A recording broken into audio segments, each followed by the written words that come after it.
રાશિઓની તુલનામાં આગળ આપણે ગુણોત્તર અને ટકાવારી જોયું.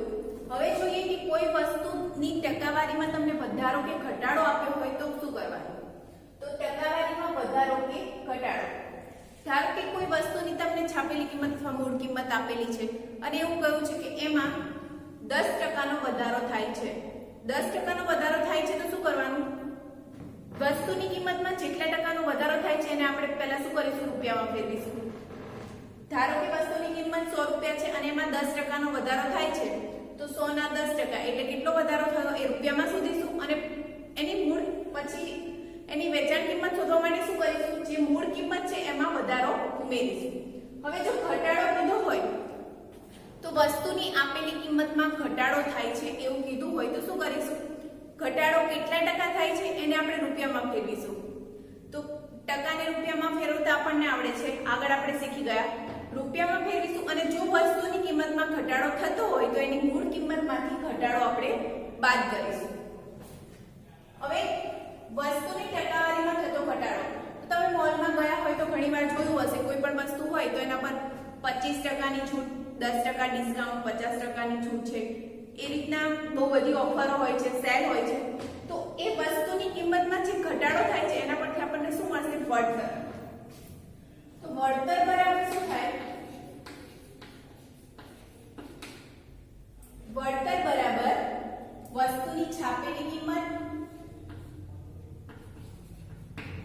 માઈનસ વેચાણ કિંમત. વળતર એટલે વસ્તુની જે છાપેલી કિંમત છે એમાંથી તમે વેચાણ કિંમત બાદ કરો એટલે તમને શું મળશે, વળતર મળશે. હવે આ જ વસ્તુનો ઉપયોગ કરી ઉદાહરણ નંબર 2 જોઈએ. ગયા વર્ષે એક સ્કૂટરની કિંમત ₹34,000 હતી.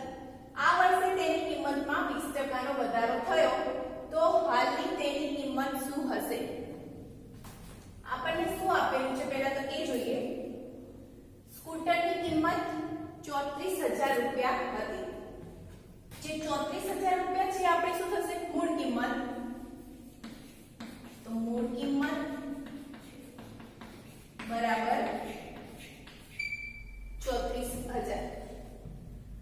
આ વર્ષે તેની કિંમતમાં 20% નો વધારો થયો.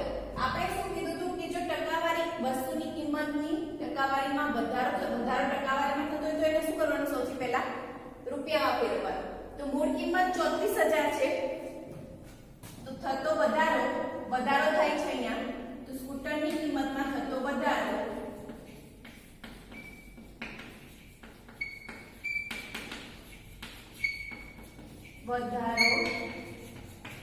બરાબર ટકામાં આપેલું છે 20%, માટે સ્કૂટરની કિંમતમાં વધારો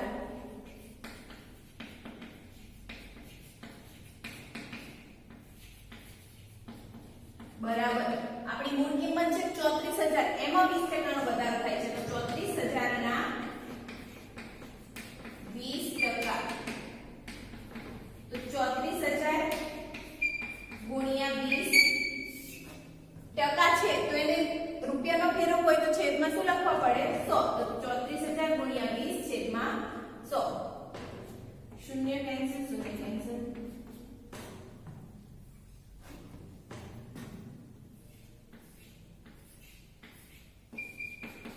₹6800. 3400 ગુણ્યા 2 6800, માટે સ્કૂટરની કિંમતમાં કેટલા રૂપિયાનો વધારો થાય છે, ₹6800. આપણે શોધવાનું છે તેની હાલની કિંમત શું હશે. તો હાલની કિંમત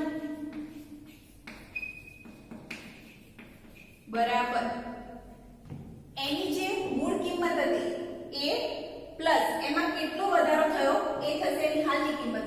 આપણે હાલની કિંમત શોધવી હોય, જો વસ્તુની ટકાવારીમાં વધારો થતો હોય તો વસ્તુની હાલની કિંમત બરાબર મૂળ કિંમત પ્લસ થતો વધારો રૂપિયામાં.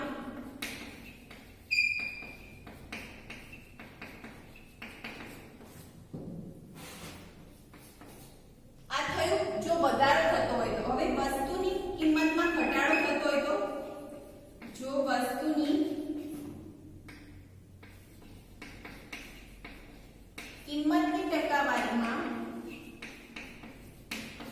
ઘટાડો થતો હોય તો વસ્તુની હાલની કિંમત બરાબર ઘટાડો થતો હોય તો શું થશે મૂળ કિંમત માઈનસ વસ્તુની કિંમતમાં થતો ઘટાડો શેમાં આવશે રૂપિયામાં જો ટકાવારીમાં આપ્યું તો આપણે શેમાં ફેરવીશું રૂપિયામાં તો અહીંયા શું થાય છે વસ્તુની કિંમતમાં વધારો થાય છે તો કયું સૂત્ર આવશે થતો વધારો મૂળ કિંમત વત્તા થતો વધારો મૂળ કિંમત પ્લસ થતો વધારો હંમેશા શેમાં લેવાનો વધારો રૂપિયામાં તો વસ્તુની મૂળ કિંમત કેટલી છે 34000 રૂપિયા 34000 રૂપિયા પ્લસ કેટલા રૂપિયાનો વધારો થાય છે 6800 રૂપિયાનો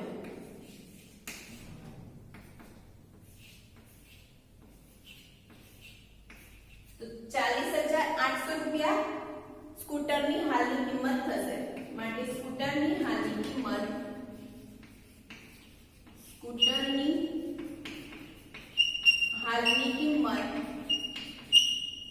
40800 રૂપિયા હશે નેક્સ્ટ જોઈએ ઉદાહરણ નંબર 4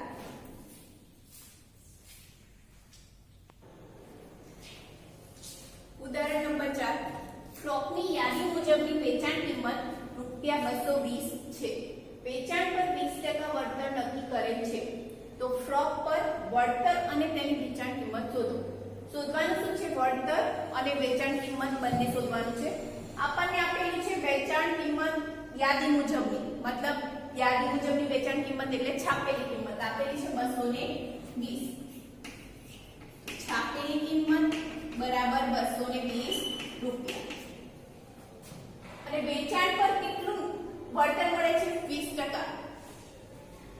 વળતર બરાબર 20% પણ શેના પર જે આપણી છાપેલી કિંમત છે એના પર તો 220 ના 20% બરાબર 220 ગુણ્યા રૂપિયામાં ફેરવવા હોય ટકાને તો 20 ના છેદમાં 100 તો 220 ગુણ્યા 20 ના છેદમાં 100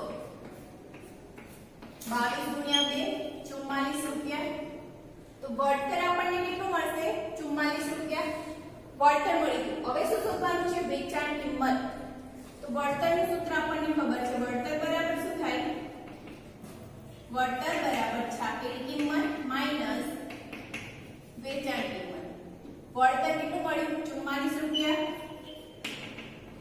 છાપેલી કિંમત કેટલી હતી વસ્તુની 220 રૂપિયા માઈનસ વેચાણ કિંમત માટે વેચાણ કિંમત બરાબર શું થશે વેચાણ કિંમતને જમણી બાજુ લાવો એટલે પ્લસ વેચાણ કિંમત અને 44 ડાબી બાજુ જશે તો કેવા થશે માઈનસ તો 220 માઈનસ 44 માટે વેચાણ કિંમત બરાબર 176 રૂપિયા વેચાણ કિંમત કેટલી મળી ફ્રોકની 176 રૂપિયા અને વળતર કેટલું મળે છે આપણને 44 રૂપિયા તો નીચે લખી દેવાનું માટે ફ્રોક પર વળતર 44 રૂપિયા અને વેચાણ કિંમત 176 રૂપિયા છે ઉદાહરણ નંબર 3 એક વસ્તુની છાપેલી કિંમત રૂપિયા 840 છે અને તેની વેચાણ કિંમત રૂપિયા 714 છે તો વળતર અને વળતરની ટકાવારી શું થાય આ દાખલામાં આપણે વળતર અને વેચાણ કિંમત શોધ્યું હતું અહીંયા આપણને વેચાણ કિંમત આપેલી છે અને છાપેલી કિંમત આપેલી છે શોધવાનું છે વળતર અને વળતરની ટકાવારી તો વળતર બરાબર શું થાય આગળ આપણે સૂત્ર જોયું વળતર બરાબર છાપેલી કિંમત માઈનસ વેચાણ કિંમત છાપેલી કિંમત માઈનસ વેચાણ કિંમત તો વસ્તુની છાપેલી કિંમત કેટલી આપેલી છે 840 રૂપિયા તો છાપેલી કિંમત 840 માઈનસ વેચાણ કિંમત કેટલી છે? વેચાણ કિંમત 714, 840 માઈનસ 714 બરાબર 126 રૂપિયા. વળતર 126 રૂપિયા મળે છે. વળતર ટકાવારીમાં શું હોય તો આપણને વળતર 126 રૂપિયા મળે છે. હવે ટકાવારીમાં શું હોય તો એની છાપેલી કિંમત છે 840 રૂપિયા.